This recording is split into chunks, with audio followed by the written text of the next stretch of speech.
Hi, and welcome back to our writing workshop series where I will take you through a series of video tutorials on the different mini lessons that we've been doing as we're writing our historical fiction pieces. Today was such an exciting day in writing workshop.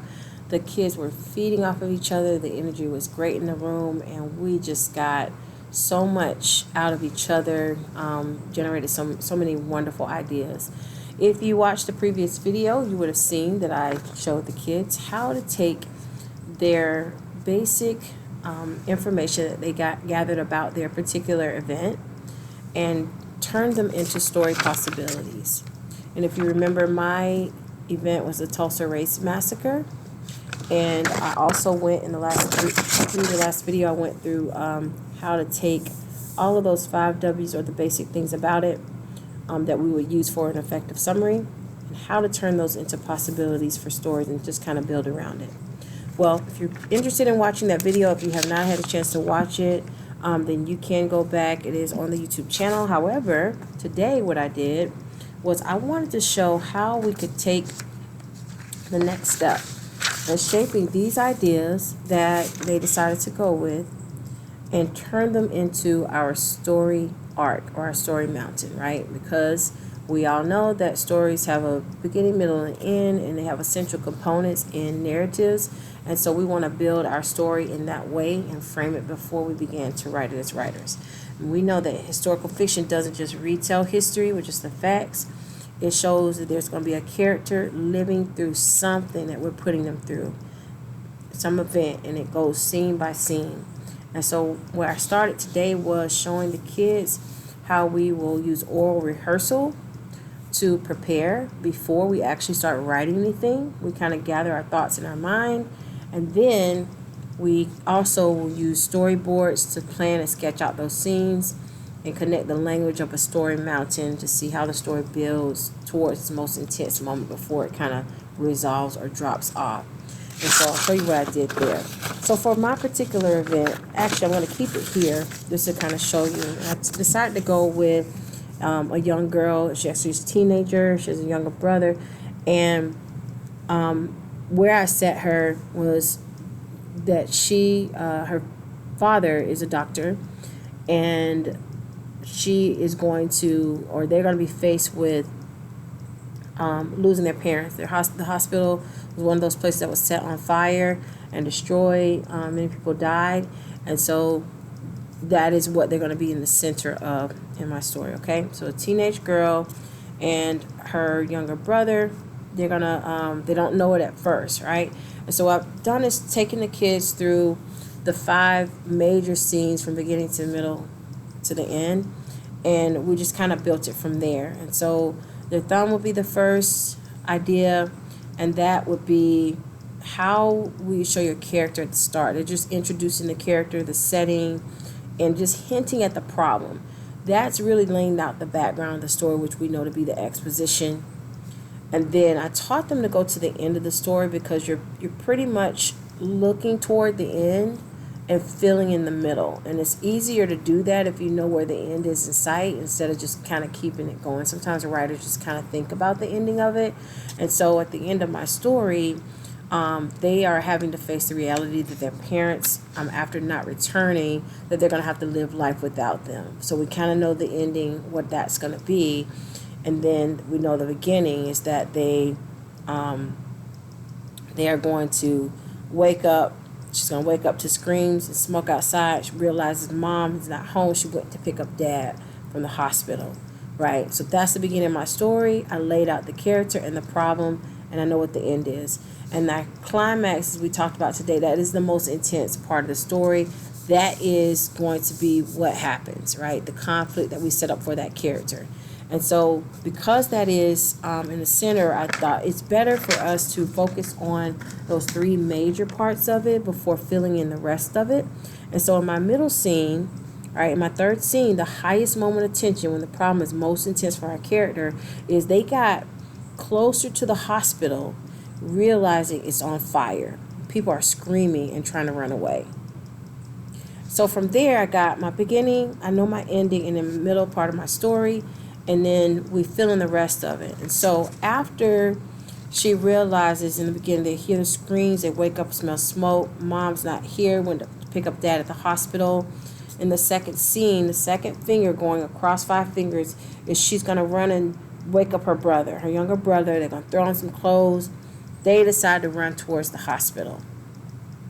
Then from there, they're running towards the hospital. And once they get there, they realize it is on fire. People are screaming and running away. This is the most intense part. They've got to figure out how we're going to get out of this. Where's mom and dad? Okay? And then we're leading up to the end because we already know what that's going to be. And so then right after that, most intense moment, how is the character trying to cope? How are they trying to get through that particular problem? Well, in this case, they are panicking. So they're going to run back to a neighbor's house. And that's, where their parents' friends live. So I decided to have them go away from the scene of the hospital. So trapping them in between the beginning and then the end of the story and filling in the rest. But of course, we know the most intense moment, that's the climax of it, until things start to fall down or falling action towards the resolution, which we know to be not a happy ending or a satisfying ending all the time, but it's just how the story ends. So from here, I know that was kind of lengthy. From there, we went into a few components that I asked the kids to do today. So one of the things we did was part of what I like to call flash draft, and that's preparing for one. So we captured, which the kids are doing this tonight, the story idea, and that's going to be our who and what statement, okay? Teenage girl and younger brother escape their home and run toward the hospital where their parents are, only to find the hospital burning down. So your kids tonight will be capturing their story idea, the who and the what. That's all. This is the most intense problem right here that they have from the story possibilities that they decided to go with.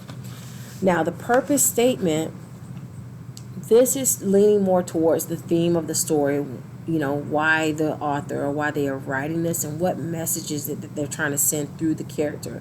And so what they've captured is, what will the reader learn through my characters? And I modeled this for the kids today. Well, for mine, my story is going to show through these characters, these young kids, that they can act courageous even when facing something devastating such as a loss that they've experienced. And that's what I chose to show through those young characters, okay? So they're going to have to complete their story idea and their purpose statement, which leans more towards the theme that they're going to have when they write their historical fiction piece. And then the last part that they're doing, and I modeled for them today, is doing a timeline. And I'll turn it around in a second. When I set it up, it's really across those 5 scenes, capturing the beginning, the middle, and the end of the story and filling in the other 2 parts, okay? I had a question today, a really great question. Well, is this going to be our story? Is it going to be the short?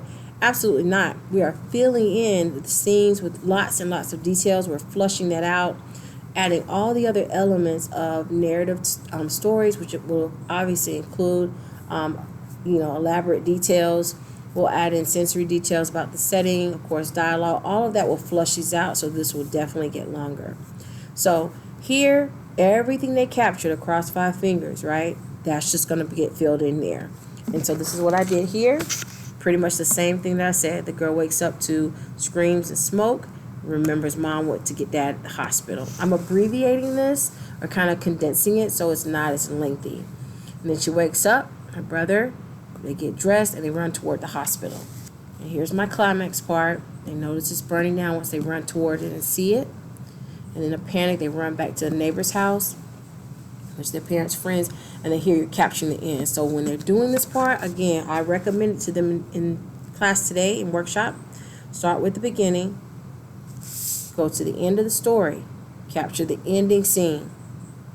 So you can trap yourself into that, right? You got to fill in the middle, not going past that part. They can change it if they decide to have the ending come out differently. But then filling in the middle part, again, starting with the climax after the 5th scene. And then because that's the highest point, and from there things have to kind of start falling down, the action falling down. In some cases the tension falls, but it may go back up again depending on what the writer chooses to do. And then of course what comes after this initial scene in between those two. So just kind of trapping them in makes them think more intentionally about what happens in the middle of that, but not just small details, but the major thing that happens there. So that's what I'm anticipating them to have completed tonight, because tomorrow what we're going to do is take storyboards, just like people who create animations do, or many writers for that matter. They will fill this in, and this will be 5 scenes. So basically we're going to be sketching quick sketches of what we captured here, the main parts of the the main parts of the scenes are going to go here. Those will be our captions, and then we'll capture like a little visual of that, and that kind of helps us visualize the story moving along, right? And that will be what we'll do with our storyboards as we continue to build. So I hope this helps you kind of get a sense of what I'm expecting of the kids tonight to have in class tomorrow. Please ensure that they are packing up these things, because we will need to continue to access these as we continue to work on these written pieces, okay? They don't have this tonight. That's tomorrow's workshop, but I want to give you a heads up of what's to come. So they'll need their writer's notebook, of course, and then to return to school with their 5 W's, graphic organizer, and story possibilities, okay? Good night, everyone.